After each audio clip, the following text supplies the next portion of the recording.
Seguimos en esta mesa de análisis posterior al debate que acaba de concluir aquí en Capital 21 por aquellos que contienden por ser diputados en el distrito número 27 allá en Iztapalapa, y quedó la pregunta al aire acerca de cómo manejaron el tema del presupuesto. Alan, nos quedamos contigo, por favor. Pues estamos ahorita platicando, ahora sí que en el corte, de un apunte que yo hacía justo de la candidata de Morena, Marisela Zúñiga, que siempre en su discurso habla como de una trinidad de gobierno, y la pregunta es así de, oye, de todas estas cosas que estás hablando, que medio nos estás describiendo, en caso de que no se complete esta trinidad, ¿qué es lo que harías? Y estamos platicando de eso, ¿no? Les falta como este tema de tener como un discurso conjunto y ahí el manejo del presupuesto. Claro, hablábamos del tema del diputado federal, perdón, o sea, decíamos que qué va a pasar, uno, si no gana alguno de los de la trinidad, ahora también hay un cuarto elemento que no lo han considerado, que es el diputado federal, que ni siquiera se asoma en sus discursos, ni mucho menos.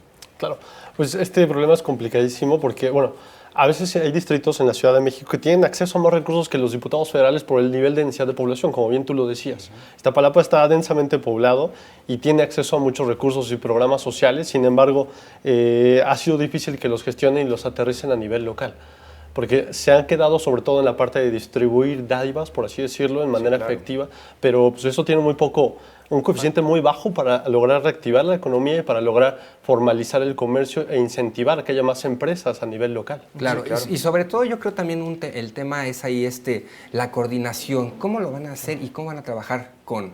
Fíjate que algo que me gustó fue una propuesta en tema del agua, que también tiene que ver con recursos, pero que sí dijeron, por ejemplo, hablaron del tema del acuaférico.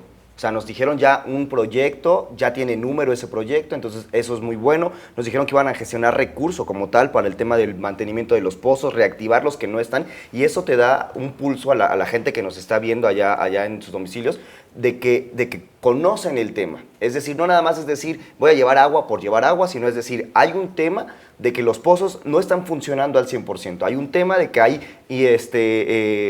grietas, fracturas en la red hidráulica, y que está diciéndonos que nos va a gestionar recursos para justo arreglar el tema de la red secundaria. Claro, y que es un problema que no solamente aqueja a este distrito, sino en general a toda la delegación Iztapalapa, sí, claro, ¿no? Creo que año con año se han venido con propuestas, pero siguen llegando pipas, sigue la escasez de agua, y yo creo que es momento de ponerse a trabajar, ¿no crees, Manuel? Sí, claro, sobre todo porque el hecho de tener en vulnerabilidad tantas personas y situaciones de carencia, caemos en los peligros de siempre, que es que se empiezan a cooptar y coaccionar a las personas para situaciones políticas y para que se comprometan hacia cierto partido, hacia cierto voto o hacia cierta persona.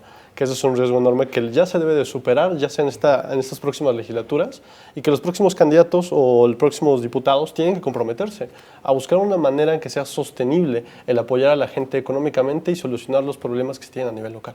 Exacto. Me gustaría preguntarte, Alan, acerca, regresando al tema de educación. Se habló pues de la creación a lo mejor de centros educativos, de CETIS, ¿no?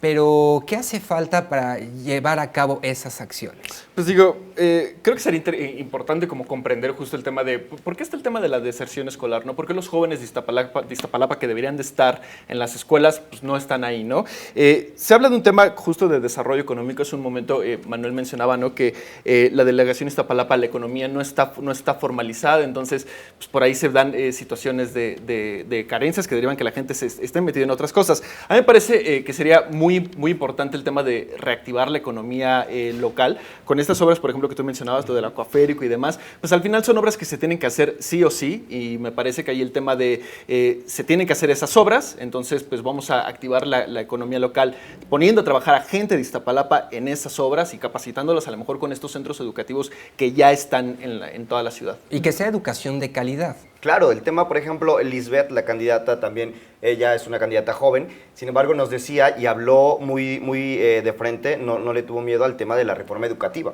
Sin embargo, únicamente nos la mencionó, nos dejó yo ciudadano, pie a tierra, que no conozco del tema, no sé qué es la reforma educativa, además no nos dijo por qué no es buena, no nos dijo cómo la va a reformar, la va a derogar, qué es lo que va a hacer. Entonces es muy buena iniciativa que la tocara, sin embargo le falta información, sobre todo para el ciudadano de Iztapalapa, que es quien va a votar por ella. Exacto, Manuel, en el tema. Yo retomaría un punto bastante interesante que dijo esta Paloma, que es que no solo basta conocer y caminar por las 22 colonias, sino que hay que saber las necesidades puntuales de los ciudadanos en cada uno.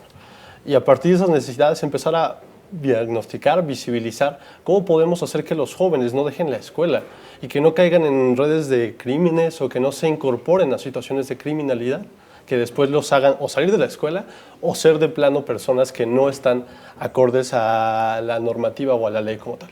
Exactamente. Yo quiero que tomemos otro tema y creo que es un esquema que se ha venido dando no solamente en este debate, sino también en los demás, ¿no? La equidad de género y sobre todo que son contendientes muy jóvenes y son también mujeres. Estamos hablando de aquellos diputados que tienen 23, 24 años. Sí, claro.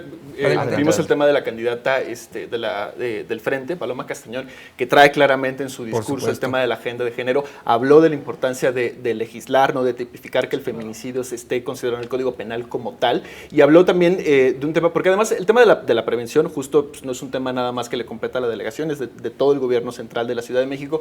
Pero de nuevo, ella toca el tema de la importancia de la educación, ¿no? De meter campañas que hagan entender a toda la población de la Ciudad de México acerca de qué es el tema del feminicidio y por qué está mal, ¿no? Porque hay que erradicarlo de la cultura de muchos ciudadanos en este país, me atrevería a decir. Exacto, Manuel. De hecho, es interesante porque ella fue un poquito más adelante con eso y habló de tipificar el acoso callejero, de que este tipo de prácticas ya tengan consecuencias para tal. Y aquí yo incorporaría o agregaría que a todos los candidatos les faltó hablar un poco sobre prevención social de la violencia. ¿Cómo hacemos que desde la comunidad se prevengan este tipo de delitos? Y como bien tú lo decías, va algo muy importante como informar qué delitos son, cuáles son las causas y al mismo tiempo que la propia comunidad se involucre en las necesidades y las problemáticas que eviten que un joven de a pie, como muchos en Iztapalapa, caigan en este tipo de situaciones que sin saberlos se empiezan a convertir en situaciones de violencia a mediano y largo plazo. Claro, claro. Sí, el tema, por ejemplo, ahí ya nos está diciendo de tipificar, o sea, ella va a llegar y va a trabajar en ese tema. Allá en casita, de eso se encarga un legislador. Eso sí lo puede hacer un legislador. Entonces, eso es muy bueno porque ya nos está informando a la gente. El tema de los jóvenes. Si se dan cuenta, ella inició con un discurso dirigido 100% a los jóvenes. Yo difiero un poquito, creo yo que está como cargada la balanza, es decir, hay dos jovencitas y hay dos personas, bueno, un poco ya más adultas, y bueno, ya tendrán que analizar las personas que vieron el debate, pues cuál es el mensaje que les dejan, ¿no? Pues incluso, lo menciona la candidata, de nuevo, la del Frente Paloma, dice, yo soy una nueva manera de hacer política, claro. Justamente en un mensaje completamente dirigido a la candidata de Morena, que pues en su discurso nunca trae la agenda de jóvenes y tampoco la agenda de género. Ni entonces, siquiera la de género, y sí, eso por que, supuesto, bueno, eso es que mujer. Claro, sí, exactamente, ¿no? Entonces, ausencias que de pronto ahí, pues por un tema de agenda, de plataforma política, simplemente no están y pues sí quedan a deber en un debate. Claro, yo creo que es una cadena de acciones que bien daría resultados si se realizaran o se llevaran a cabo como, pues diciendo el cómo. Iniciamos con esto de la educación, ¿no? De la educación obviamente da a evitar delincuencia, ¿no? Pero de ahí también está la pobreza. ¿Qué pasa con este tema? El tema de la pobreza, todos traían los datos, eso sí, todo el mundo traía los datos, sin embargo, volvieron a lo mismo de siempre, es decir, los programas asistenciales, el tema de la creación, por ejemplo, ahí nos hablaba Lisbeth de la creación de cooperativas, son muy buena la propuesta, pero esa propuesta ya existe, ya se lleva a cabo, ya hay cooperativas y se juntan un grupito de señoras y entonces, bueno, hay un apoyo tanto de infraestructura y económico, entonces no es nada nuevo que nos estén dando. Exactamente. Bueno, y en ese caso creo que un tema interesante que se debería de tocar en la agenda es si ya existe un programa, ¿no? Para que el comercio informal en Iztapalapa se pueda formalizar en un modo de cooperativas. Me parece que debe de haber cifras muy precisas, yo no las tengo ahorita en la mano, de cuántos comercios ilegales hay en Iztapalapa y cuántos podrían acceder a otros programas. Por supuesto, regreso con tu respuesta y seguimos con la continuidad de la tuya. Vamos a una pausa, no le cambie, esto es un programa especial de elecciones 2018.